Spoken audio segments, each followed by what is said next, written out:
खुदा ने आपको दौलत से नवाजा है तो अय्याशियों के अड्डों पे न लौटाइए, तमाशों में न लगाइए। खुदा ने आपको दौलत से नवाजा है तो जा पूरी बस्ती में जाके तलाश कर, तेरी बस्ती में कोई बेवा भी रहती होगी, कोई यतीम बच्ची भी होगी। आज तक जिसके दरवाजे पे कोई रिश्ता लेकर के इसलिए नहीं आया कि उसके देने के लिए उसकी माँ के पास कुछ नहीं है। खुदा के वास्ते इस दौलत को उठाओ और गरीबों की झोली में डाल दो। खुदा की कसम, अगर तेरी इस दौलत की वजह से किसी गरीब का घर आबाद होगा, अल्लाह उसके सदके में तेरी कब्र को जन्नत का गहवारा बना देगा। नारे तकबीर, नारे रिसालत, मसलके आला हजरत मुफ्ती हम्माद साहिब किबला, नारे तकबीर। दिल के फपोले चल उठे सीने के दाग से, इस घर को आग लग गई घर के चराग से। नियत अच्छी करें हम और इतनी अच्छी नियत कर ले कि बस अगर कभी नियत भी बगड़े, ख्याल आए उम्मती किसके हैं, बस इतना सोच लिया करो उम्मती किसके। क़यामत का दिन होगा, नफसी नफसी का आलम होगा, अमल तोड़े जा रहे होंगे। जो जहन्नम के लायक होंगे हुक्म होगा ले चलो जहन्नम में। जब जहन्नमियों को फरिश्ते खींच के ले जा रहे होंगे ना, तो कुछ फरिश्ते देख के रोने लगेंगे। तो वो जहन्नमी कहेगा जहन्नम में मैं जा रहा हूँ, तुम्हें दुख किस बात का है, मैं जा रहा हूँ। फरिश्ते कहेंगे तेरे जहन्नम में जाने न जाने से हम पे फर्क नहीं पड़ता, रोना इस बात पे आ रहा है किसकी उम्मत में पैदा हो के जहन्नम में जा रहा है। ये ख्याल रहना चाहिए उम्मती किसकी। और ये जरूरी नहीं है कि शरीयत सिर्फ उलमा पे लागू होती हो, सिर्फ उफ़ाज़ और कुर्रा पे लाजिम हो। शरीयत हर उस शख्स पे लाजिम आती है कि जिसने मोहम्मद अरबी का कलमा पढ़ा है। बेशक बेशक। मैं ज्यादातर नौजवानों से गुजारिश करूंगा, खुदारा अगर दुनिया और आखिरत की कामयाबी चाहते हो तो नीयतें अच्छी कर लें, नीयतें अच्छी कर लें। नीयतें अच्छी होती है तो फिर खुदा की रहमतें साथ दिया करती है, खुदा की रहमतें साथ दिया करती है। और याद रखिएगा, अगर आज किसी से कहें भाई झूठ ना बोला करो, कहता मौलाना मुंह बंद रखो, झूठ ना बोले दुकान नहीं चलती है, बिजनेस ठप हो जाएगा, बच्चे भूखे मर जाएंगे। मैं सीधी बात कहता हूँ, रज़ाक दुकान नहीं है, रज़ाक अल्लाह है। रिज़्क़ कौन देता है? अल्लाह बोले अल्लाह देता, अल्लाह देता, अल्लाह देता। आज मोबाइल नीचे करके भाई डायरेक्ट सुन लो ना। आज जिसके पास मोबाइल है सारे निकाल के बैठ गए, मोबाइलों पे तो सुनते ही रहते हो, आज फेस टू फेस सुने। रिज़्क़ कौन देता है?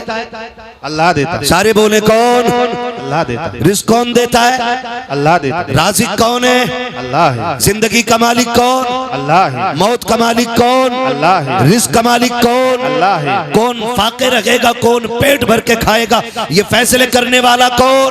अल्लाह है। सारे बोले कौन? अल्लाह है। जब रज़्ज़ाक़ अल्लाह है तो फिर अल्लाह की बारगाह में लो लगानी चाहिए। बेशक बेशक। झूठ पे उम्मीद क्यों, मक्कारी पे उम्मीद क्यों? आज हालात क्या ऐसे नहीं है, जिस दुकान पे चले जाओ जो तोल के बेच रहा है वो 900 ग्राम दे रहा है जी, बेशक। और जो तोल के ले रहा है वो 1050 ग्राम ले रहा है। हक बात।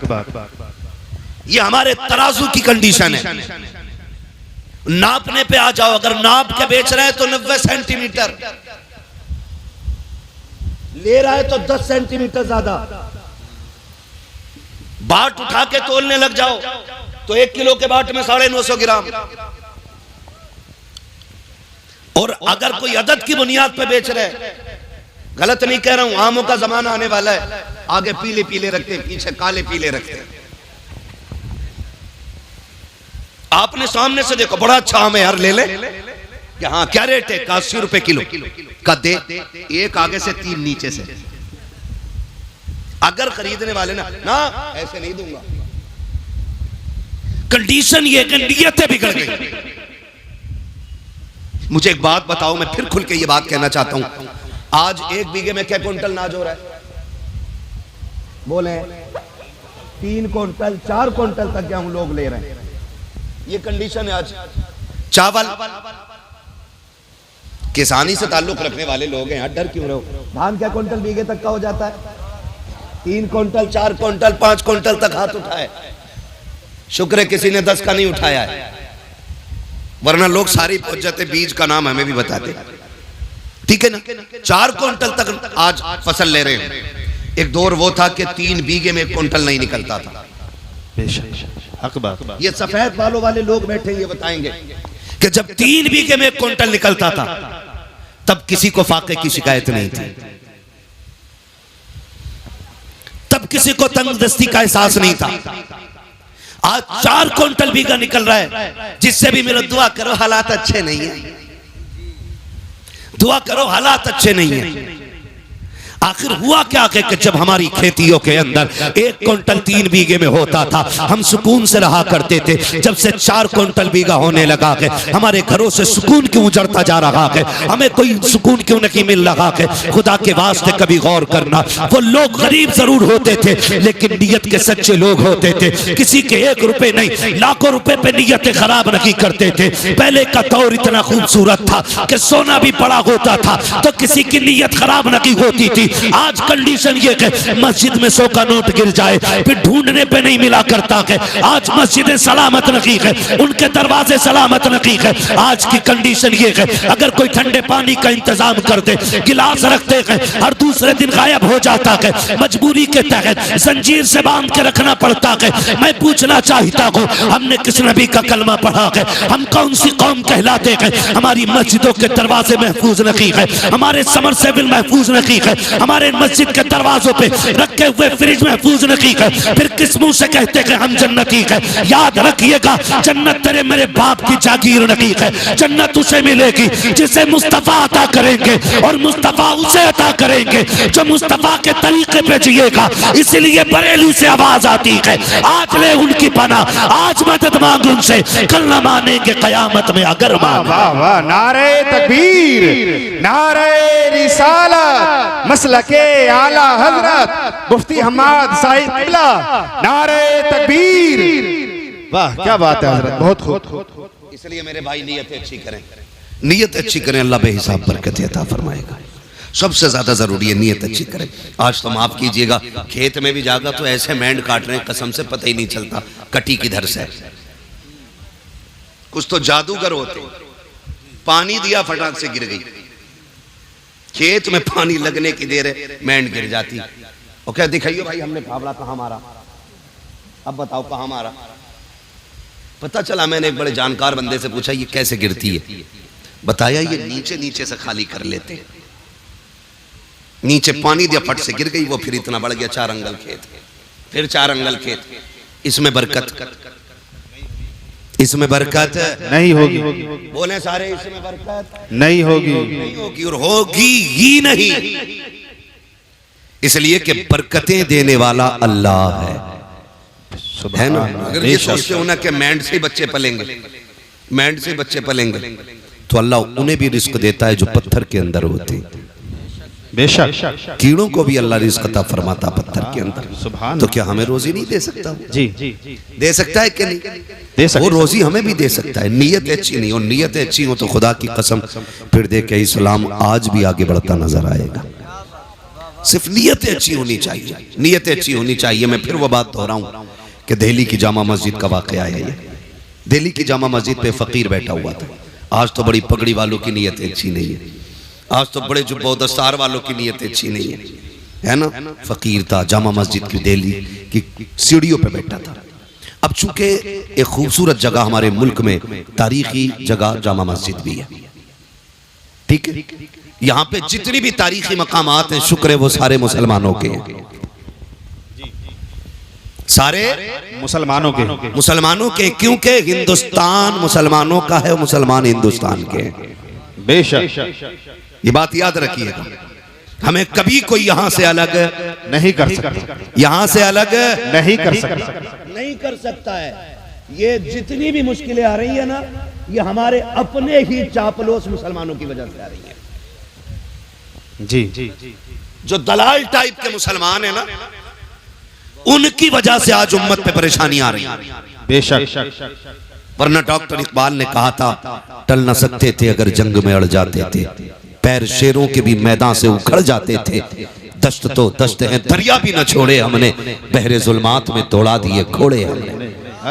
ये हमारी तारीख रही है। आज 500 रुपए मुसलमान बिक जाता है, झूठी गवाहियां दे देते हैं अपने भाइयों के खिलाफ, हक बात, झूठी गवाहियां। क्यों? 500 रुपए में तेरे बच्चे पल जाएंगे? क्या गुजारा 500 रुपए में हो जाएगा? अगर गुजारा 500 रुपए में हो तो मुझसे 5000 ले जा, लेकिन अहद कर कभी किसी मुसलमान के साथ गद्दारी नहीं करनी है। रोना आता है इन बातों को लेकर के।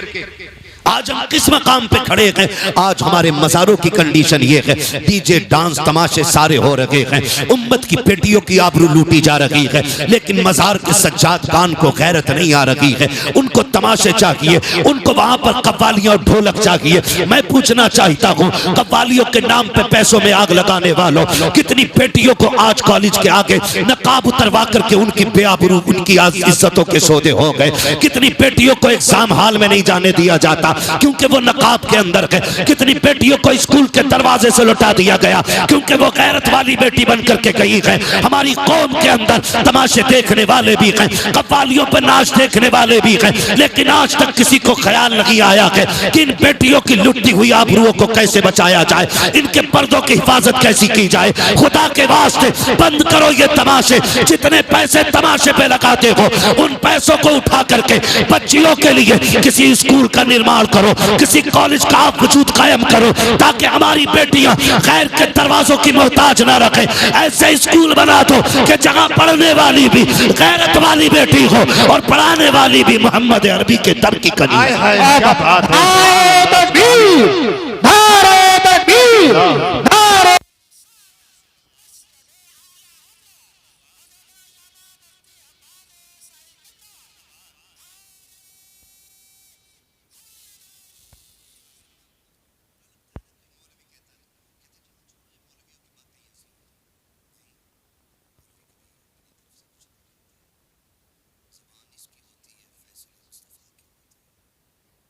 हम अपनी बात करते तो हमें कौन बैठा के पूछता, कौन हमसे सुनता?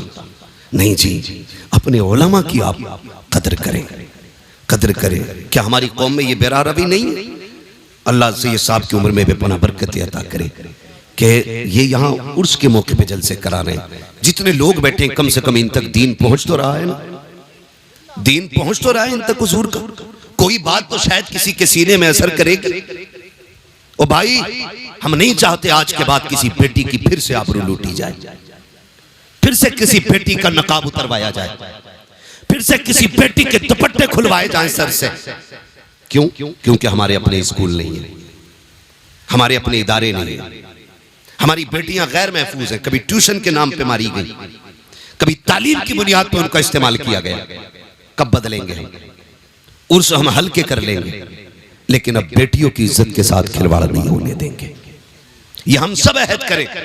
और याद रखिएगा, ये काम किसी एक बंदे का नहीं, हर बंदे का काम है। और ये हर बंदा कैसे करेगा?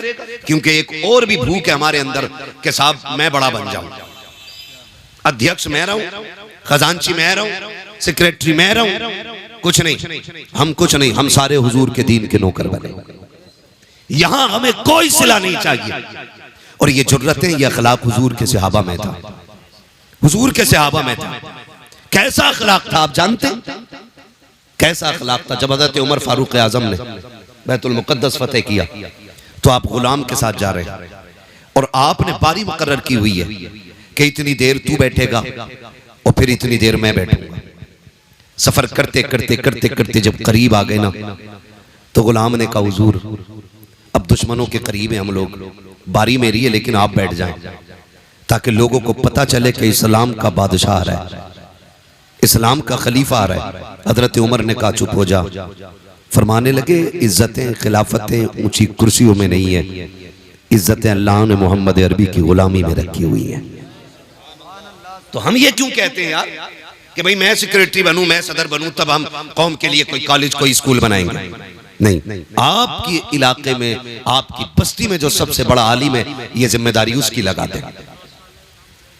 अगर वो चला भी जाए तो फिर जो उसकी कुर्सी पे बैठे कि अब तेरी जिम्मेदारी है, इसलिए कि उलमा आते जाते रहेंगे, दीन हुजूर का कयामत तक बाकी रहना है।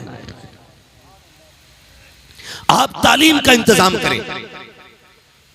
मान लीजिए एक भाई ने बहन की आबरू के लिए उसके हाथ पीले करने के लिए 10 साल सऊदी में काट दिए और हमारी बेटी किसी गैर मुस्लिम के साथ मुकाला करके भाग गई, तो ऐसी 10 साल की कमाई का इज्जत बचा पाएगी? बोले बचेगी खानदान की इज्जत, बचेगी गांव की इज्जत? नहीं। पूरी नस्ल की नाक कट जाया करती है क्यों ना उसी कमाई का 1 साल का हिस्सा हम उठा के ऐसी जगह लगाएं जहां इज्जतें बचती भी रहें, इज्जतें बढ़ती भी रहें। सुभान अल्लाह। ये हमारी आपकी सबकी जिम्मेदारी होनी चाहिए। लेकिन नहीं, ये सोचे तो वो सोचें जो इज्जतदार हों, जिन्हें इज्जत से मतलब ही नहीं है, जिनकी बेटी के दामन पे 70 दाग भी होंगे तो वो जहेज का लेप लगा के हर बेटी को ब्याने की ताकत रखते हैं। ये फिक्र तो उस गरीब को होती है ना जिसके पास इज्जत के सिवा कोई दौलत नहीं होती है। ये तो वो सोचेगा जिसके दामन में सिर्फ इज्जत ही इज्जत है। बेटी को देने के लिए मर्सिडीज फॉर्च्यूनर नहीं है, बेटी को देने के लिए 4 व्हीलर नहीं है। वो सोचता कि सिर्फ मेरे पास इज्जत रह गई है ताकि ये इज्जत बची रह जाए। खुदा के वास्ते अमीरों से भी गुजारिश है, कमजोरों से भी गुजारिश है, ताकतवर लोगों से भी गुजारिश है, पूरी कौम की इज्जत का सरमाया आज हमारी निगाहों के सामने है। अगर अब भी हमने अपनी कौम को नहीं संवारा, इसकी सही से तामीर नहीं की, तो आने वाले 10 सालों में जो कौम का हाल होने वाला है, उस हाल पर रोने के सिवा हमारे पास कुछ रह नहीं जाएगा। ओ खुदा के वास्ते ऐसे तामीरी अड्डे बना दो, ऐसी तामीरी इदारे बना दो कि हमारी बेटियों को गैर का मुंह देखना ना पड़े। अरे बेटियों की बात तो छोड़ो, अगर बेटों को भी तालीम देनी होती है, हम गैर के आगे गधे बन के खड़े होते हैं, 10-5 लाख डोनेशन देते हैं, तब जाके हमारे बच्चों को एक अच्छी यूनिवर्सिटी में एडमिशन मिलता है। उसके बाद भी सीट के लिए हाथ बांधे खड़े रहते हैं। कब तक गुलामी करते रहोगे? कब तक दूसरों के तलवे चाटते रहोगे? बंद करो ये तमाशों की महफिलें, आगाज करो तालीम के मयार इदारों का, और ये जमाने को बता दो हम मोहम्मद अरबी के गुलाम हैं, ना कल किसी के मोहताज थे, ना आज किसी के मोहताज हैं। खुदा ने मुस्तफा के गुलामों को वो ताकत बख्शी है कि हम जब चाहे जहां चाहे वहीं से खड़े होकर के अपनी कौम की मयार का आगाज कर सकते हैं। वाह वाह। नारे तकबीर, नारे रिसालत, बस लगे आला हज़रत, जिंदाबाद जिंदाबाद। तो याद रखें, क्या कह रहे हैं मुफ्ती साहब? दीन की जिम्मेदारी हर मुसलमान की है, मिंबर से लेके नीचे तक, पीर से लेके मुरीद तक, उस्ताद से लेके शागिर्द तक, बाप से लेके सलामत रहे, बाप से लेके बेटे तक, सब पे लाजिम है। और दीन की जिम्मेदारी सबको करनी चाहिए। पूरी कोशिश रहे जिस जगह पे बैठे हो ना, मैं बड़े फख्र से कहता हूँ इस जमीन पे ना आज सिलसिले कादरिया, चिश्तिया, नक्शबंदिया, सोहरवर्दिया, चारों बड़े सिलसिलों का फैजान जारी हो सारी है। जिस जमीन पे आज बैठे हो, ये चारों बड़े सिलसिले आज यहाँ एक संगम बना हुआ है।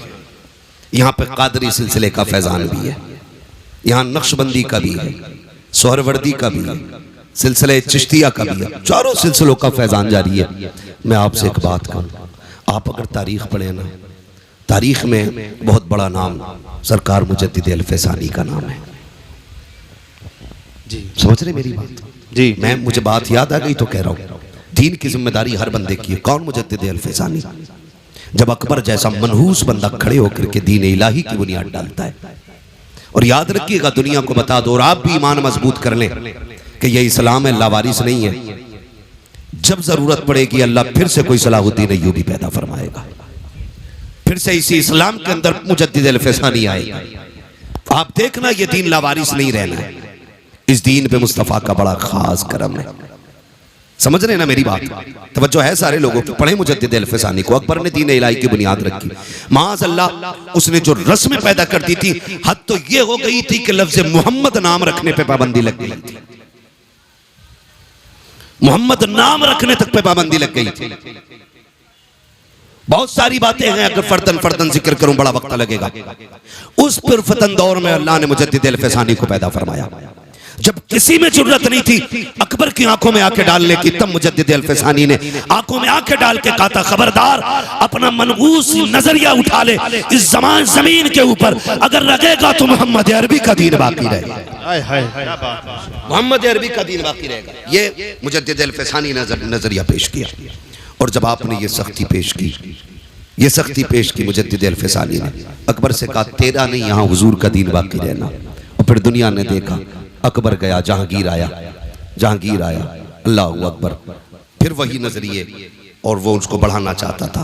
तो फिर मुजद्दिद अल-फैसानी ने उसके खिलाफ जबान खोली, जेल डाला गया। जेल क्यों जानते हो? अकबर के दौरे खिलाफत में सजदे ताजीमी को उसने जायज कर दिया था, जबकि दीन में सजदे ताजीमी हराम है। ठीक है जी। इस उम्मत में सजदे ताजीमी बोले हैं हराम है। आज जो पीर सजदे करवाते हैं ये खुल्लम खुल्ला हराम कर रहे हैं, और अगर इबादत का नजरिया हो तो फिर कुफ्र है। तो उसने सजदे ताजीमी की इजाजत दे रखी थी। मुजद्दिद अल-फिसानी ने कहा नहीं हो सकता है, हम सजदा सिर्फ अल्लाह को करते हैं, बेशक बाकी किसी को सजदा नहीं करते। उसने कहा यार इसका एक बार सर झुक जाए, थोड़ा ही झुकवा दो, फिर कौम के लिए दलील बन जाएगा कि मुजद्दिद अल-फिसानी ने सजदा कर लिया। कहा मैं बताऊं एक तरकीब। कहा उसने कहा चौखट छोटी कर दो। जब आएंगे ना शेख अहमद फारूक सरहंदी तो फिर गर्दन झुका के आएंगे और इतना ही काफी हो जाएगा। लेकिन दीवाने की नजरों को जहां देख रहा है, दीवाना खुदा जाने कहां देख रहा है। चौखट छोटी कर दी गई। मुजद्दिद अल-फिसानी समझ गए कि ये चौखट छोटी क्यों हुई है। अल्लाह वाले भी अल्लाह वाले होते, लोग पहले सर बढ़ाते तो झुकना पड़ता, आपने पहले पैर बढ़ाया, सर सीधा रखा, अंदर आ गए। उसने देखा लो सर फिर भी नहीं झुका, उसे आया गुस्सा, उसने कहा जेल में डाल दो। किधर डाल दो? जेल में। इधर जेल में। आज लोग कहते ना ना सच की बात न करना, जेल हो जाएगी। क्या करेंगे? पकड़े जाएंगे। मुजद्दिद अल-फिसानी ने कहा मंजूर है, जेल में डाला गया, लेकिन अल्लाह वाला जहां बैठ जाता है, वो कहा था ना किसी ने, अली वाले जहां बैठे वही जन्नत सजा बैठे। जेल के अंदर गए, जाकर के आपने वहां दीन की तबलीग शुरू की है, तो कैदियों से लेकर के सिपाहियों तक, सिपाहियों से लेकर जेलर तक सारे आपके मुरीदी के हल्के में आ जाते हैं, सारे आपके पीछे दस्तबस्ता खड़े हो जाते हैं। आपकी ये शान और शौकत देखी है। एक दिन जहांगीर की बेटी के ख्वाब में मुस्तफा जाने रहमत तशरीफ ले आते हैं। जब उसने ख्वाब में देखा सरकार आए हुए हैं, लेकिन आका करीम नाराज है। जहांगीर की बेटी ने कहा था सरकार नाराज क्यों है? कहा राजी कैसे हो जाऊं, मेरा बेटा तुम्हारी जेल के अंदर कैद है और मुझसे रजामंदी की उम्मीद रखते हो।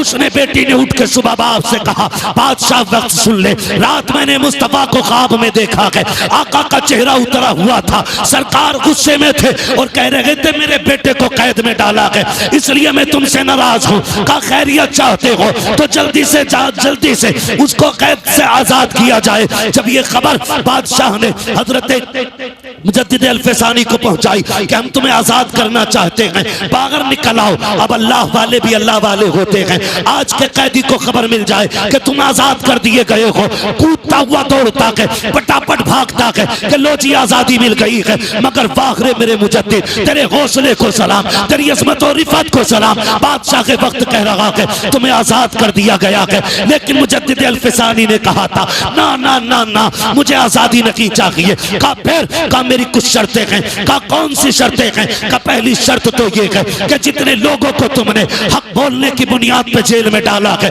मुझसे पहले उन्हें आजाद करना पड़ेगा, पहले उनको आजाद किया जाए। मेरी दूसरी शर्त ये है कि जो अकबर ने दीन इलाही की बुनियाद रखी है, उस बुनियाद को उखाड़ करके दीन मुहम्मदी को कायम करना पड़ेगा।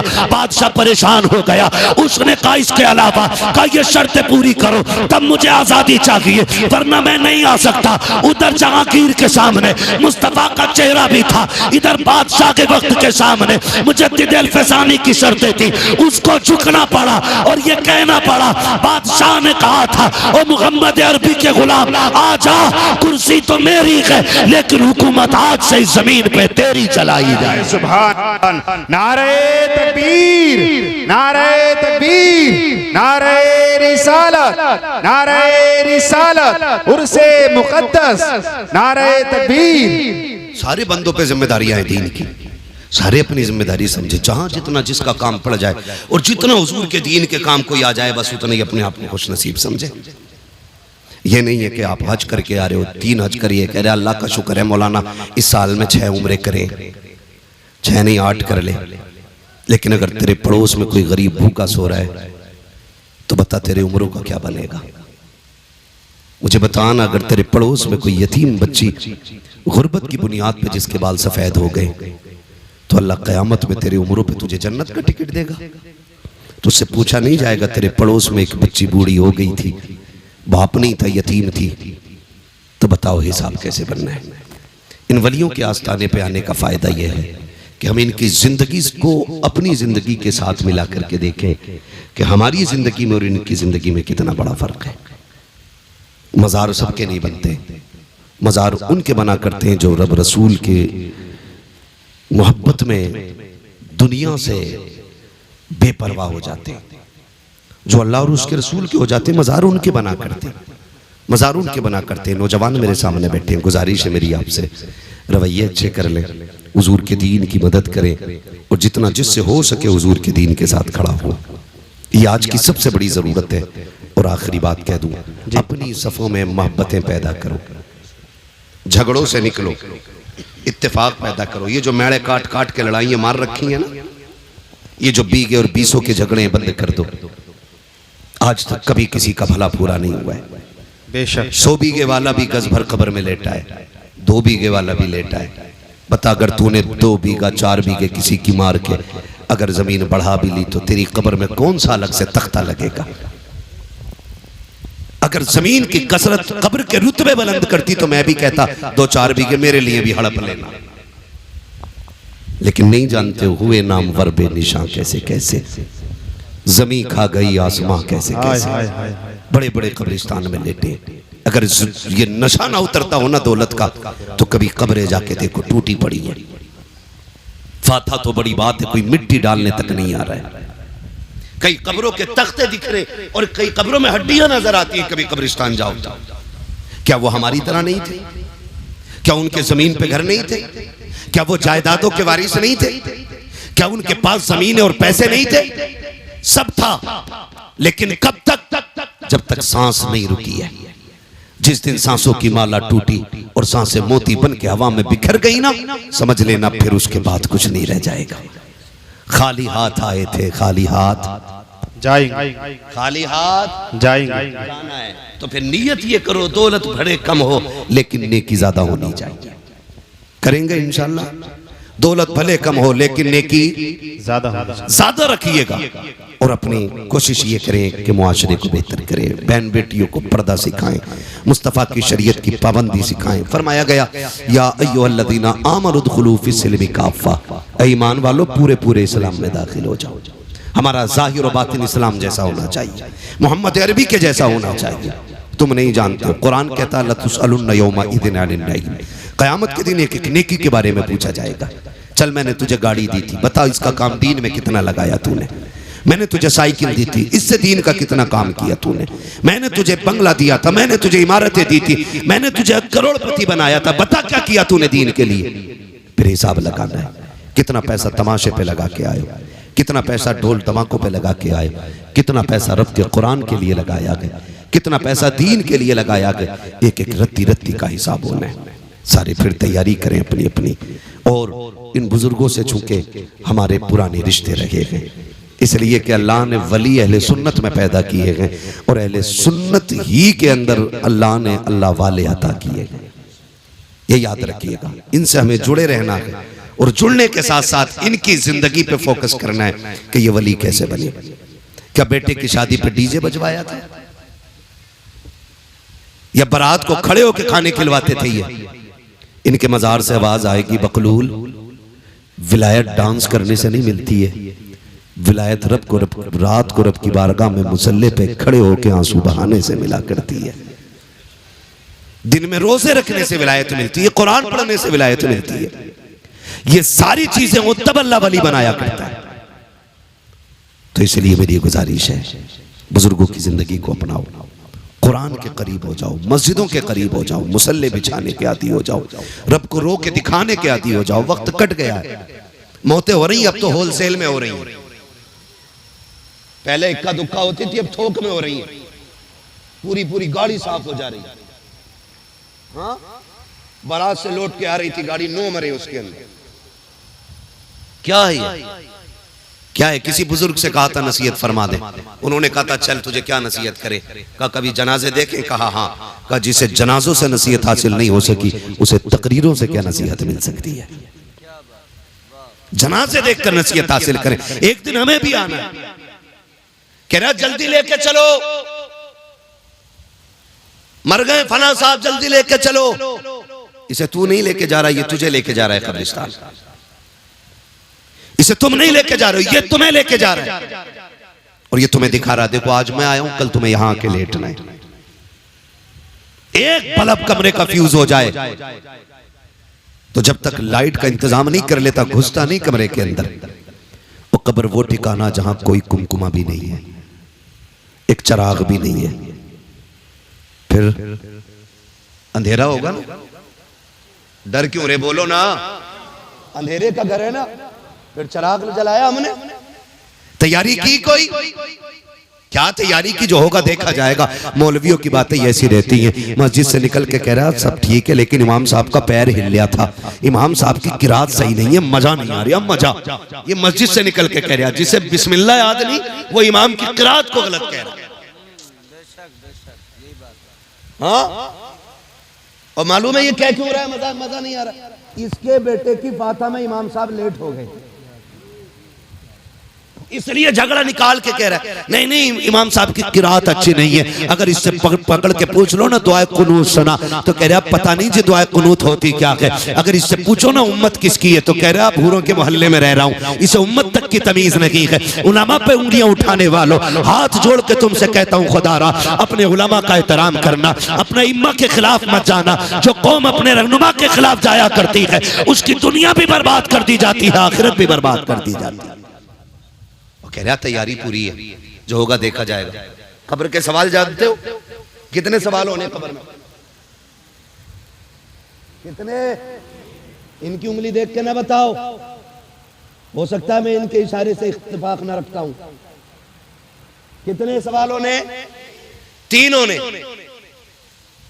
तैयारी तो फिर पक्की हो गई होगी।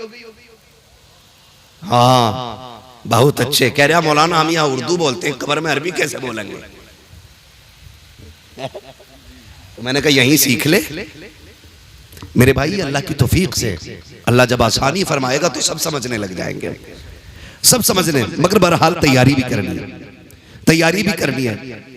इंतकाल होते हैं, मैयत होती है तो लड़का खड़े होकर कह रहा है हमारे अब्बा पे किसी का कर्जा हो तो माफ कर दियो।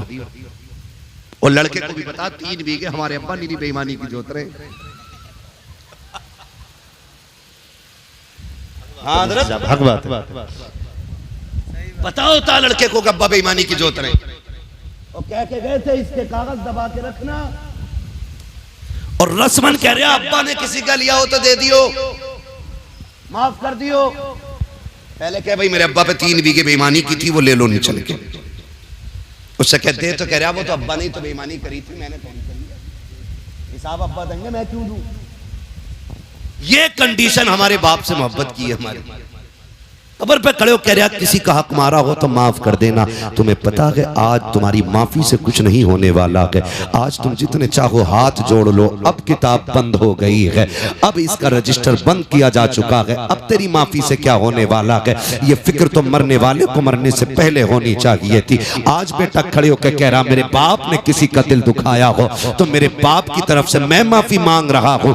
खुदा के वास्ते तुम्हें पता है जरा बताओ तो सही, जब तेरे बाप ने पैसे वाला था, नेता था, उसने गरीब के चौक में थप्पड़ मारा था, उसकी इज्जत तो मिट्टी में मिल गई थी। आज उस थप्पड़ का जवाब तू क्या दे सकता है? उस थप्पड़ की कीमत क्या तेरे तो जुमले हो जाएंगे? तेरे बाप ने कल गरीब को अपनी सफ से उठा के कहा था ये तेरे बैठने की जगह नहीं है। जब दावत में अमीर और गरीब जगह बैठ करके खा रहे थे, तेरे बाप ने गरीब की कलाई पकड़ के कहा था वो देख टाट बिछा हुआ के यहाँ कैसे आके बैठ गया, वो जो सिल्लत उठानी पड़ी थी गरीब को, क्या तेरे 2 जुमले उस गरीब की इज्जत के सौदे की भरपाई कर सकते हैं? आज जो रस्मन तुम कह रहे हो मेरे बाप से जो गलती हो गई है माफ कर दिया जाए, अब कुछ नहीं होने वाला है। मशीयत का नकीब आवाज दे के कह रहा है नादान खैरत कर, खैरत कर, आज तेरी तौबा से कुछ नहीं होगा।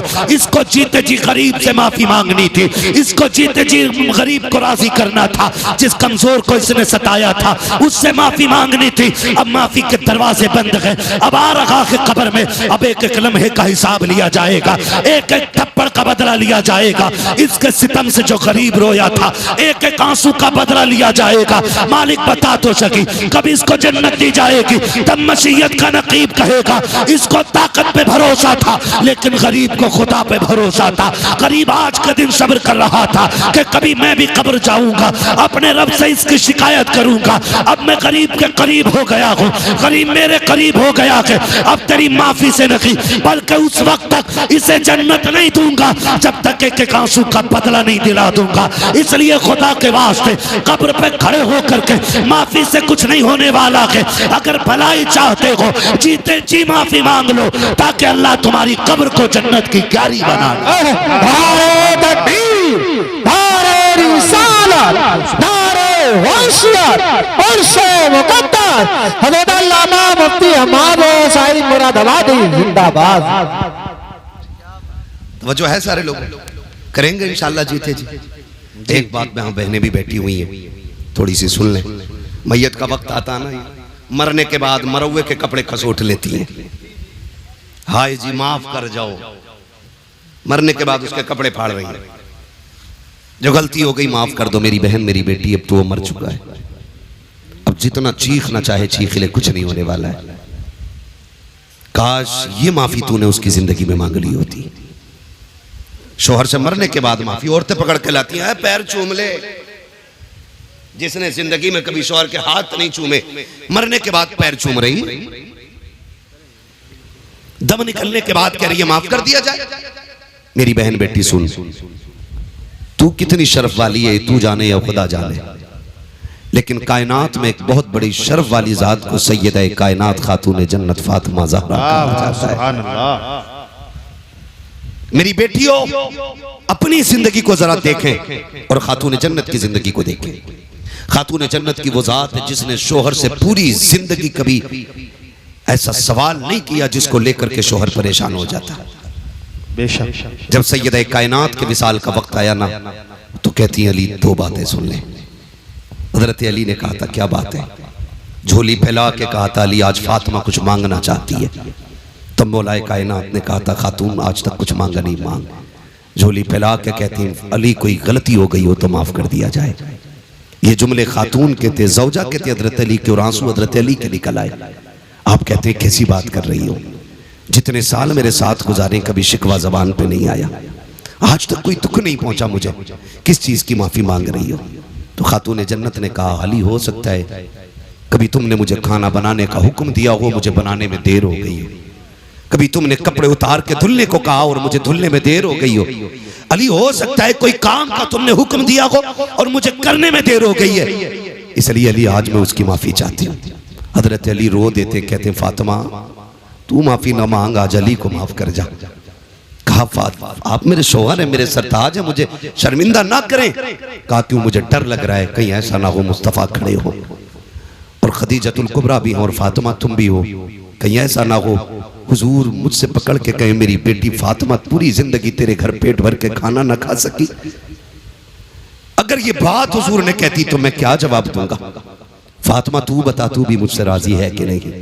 मैं अपनी बहनों बेटियों से कहना चाहूंगा, बहनों बेटियों जिंदगी 4 दिन की है, जवानी 30 साल की है, ये रंग बिरंगी जिंदगी के 30 साल है, इनको गुजरने में वक्त नहीं लगता है। इंतजाम अंजाम आखिर मौत है, ठिकाना आखिर कब्र है। मेरी बेटी ये 30 साल संभल के गुजार ले, सिर्फ 30 साल संभल के गुजार ले, और फिर शोहर के साथ साबिरा और शाकिरा होके कब्र में आ। तेरी कब्र पे अजान ना भी पड़ी जाएगी, अगर तू साबिरा बन के कब्र तक आएगी तो रोशनी का इंतजाम करके जन्नतुल बकी से खातून जन्नत फातिमा ज़हरा आ जाएगी। ये हर बेटी से मेरी गुजारिश है कि अपने शोहर का एहतराम करे। हर भाई से मेरी गुजारिश है जीते जी अपने भाइयों से माफी मांग लें, वरना ऐसा ना हो कि मौत आ जाए और हमें माफी मांगने का वक्त ना मिल सके। मैं अक्सर एक बात कहता हूँ, उजाले अपनी यादों के हमारे साथ रहने दो, न जाने किस गली में जिंदगी की शाम हो जाए। अल्लाह हमें हुजूर की जिंदगी की वो रोशनी अता करे कि जिस रोशनी में हम अपनी जिंदगी को हुजूर की जिंदगी की रोशनी के मुताबिक गुजारने की कोशिश करेंगे। इंशाअल्लाह माफ करेंगे एक दूसरे को, इंशाअल्लाह अच्छी रखेंगे, इंशाअल्लाह। अगर रिस्क में तंगी आएगी ब्याज लोगे नहीं, रिश्वत लोगे नहीं, हराम लोगे रोगे नहीं अगर तंगी आ जाए मुसल्ला लेंगे मस्जिद की तरफ जाएंगे इंशाअल्लाह। इंशाअल्लाह। और जब दुनिया सोती होगी मुसल्ले बिछाएंगे और झोली फैला के कहेंगे या करीम या रज़ाक तेरी चौखट पे आ गए भर दे झोली।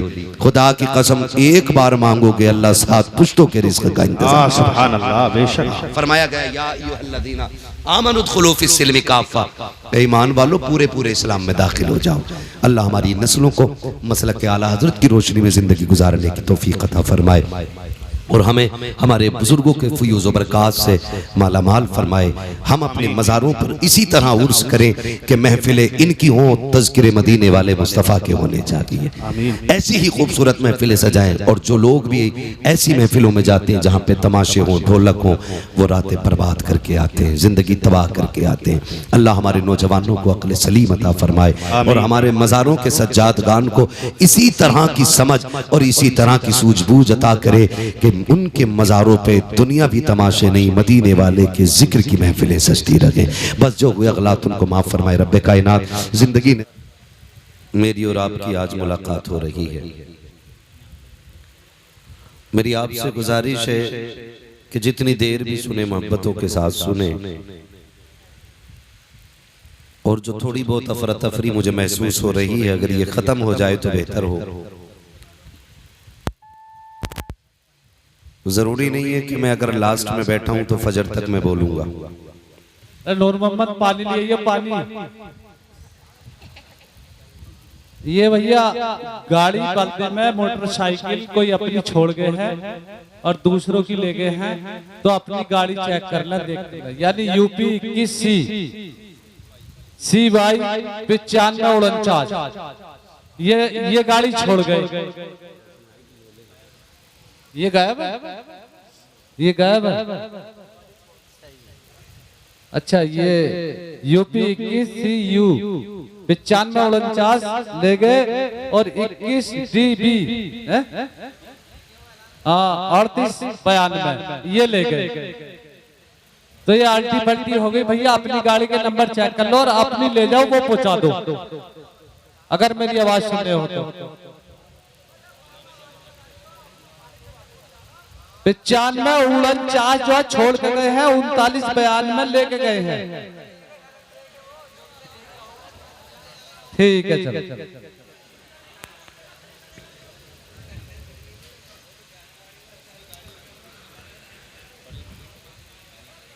एक बार और दुरूद पाक पढ़ लीजिए। सल्लल्लाहु अलैहि सल्लल्लाहु तआला अलैहि वसल्लम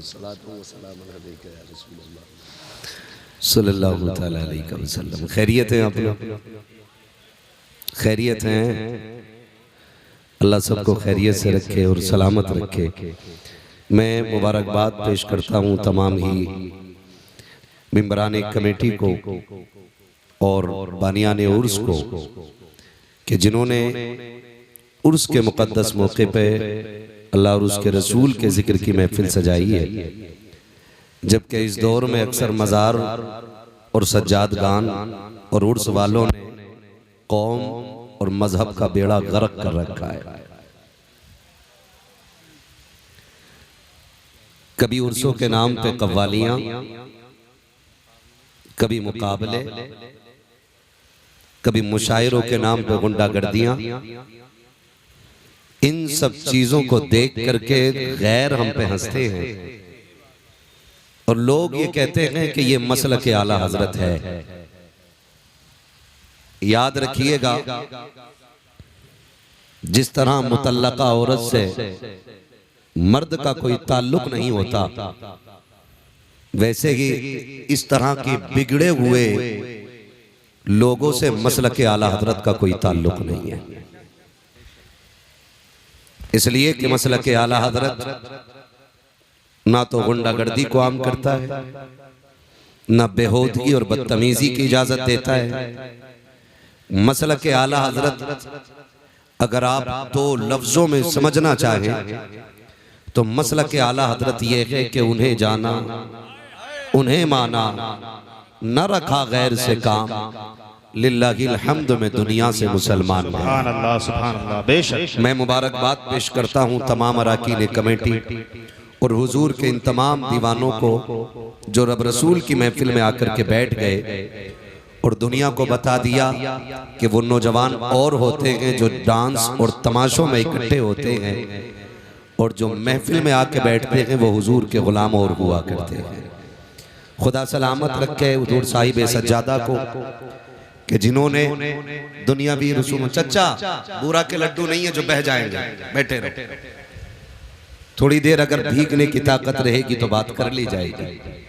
भागेंगे तो नहीं डर के? कितने लोग भाग सकते हैं जरा बता दे? कोई नहीं जाएगा ना?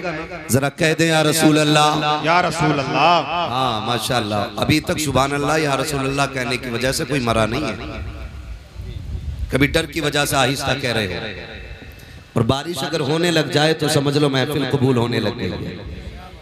भाई हसन रजा बरेलवी साहब कबिला ने खड़े लोगों से बड़ी मन्नत और समाजत की। मैं नहीं कहूंगा कि आप बैठ जाइए, मैं इतना कहूंगा अगर खड़े होकर सुन रहे हैं तो सुने, लेकिन घर जाना ना तो अपने बाप के कदम चूमना और माँ के हाथ चूमना और कहना सबने बैठ के हुजूर की बातें सुनी थी। आपकी तरबियत का कमाल था कि मैंने खड़े होकर के मदीने वाले की बातें सुनी। वाह वाह वाह, सुभान अल्लाह। मर्जी है जिस तरह भी आप सुने सुन लें। तूफान नूह लाने से आखिर क्या फायदा, एक अश्क ही बहुत है अगर कुछ असर करे।